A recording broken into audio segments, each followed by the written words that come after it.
Je pense que les choses ne sont pas binaires, tu vois? C'est intéressant parce que j'ai interviewé une personne qui expliquait que une fois que j'ai appuyé sur le bouton, je décide d'être légitime, je suis légitime.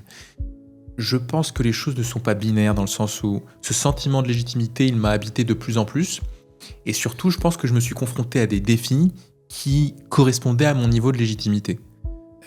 J'aurais été très mal à l'aise d'accompagner des ministres si, je n'avais pas fait ce que j'ai fait aujourd'hui, si je n'avais pas auparavant eu autant de recommandations et cetera et cetera. Donc ce sentiment de légitimité, il est venu par la multiplication des expériences réussies.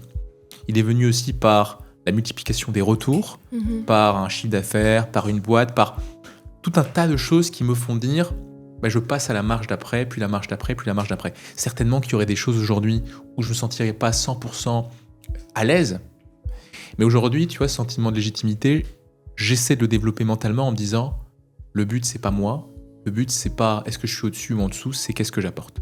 Et si j'ai une réponse à la question quelle est ma valeur ajoutée, là, je me sens légitime. Quand j'ai pas de réponse à cette question et que je me concentre sur moi en me disant ils sont plus que moi, je suis moins qu'eux, là, je tombe dans mes travers de me comparer et c'est là qu'on perd tout son pouvoir. Mmh.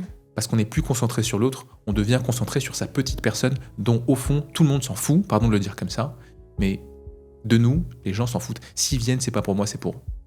Donc Mmh. à partir de là, c'est pas sur moi que je dois me concentrer, c'est sur ce qui les intéresse, c'est-à-dire sur eux.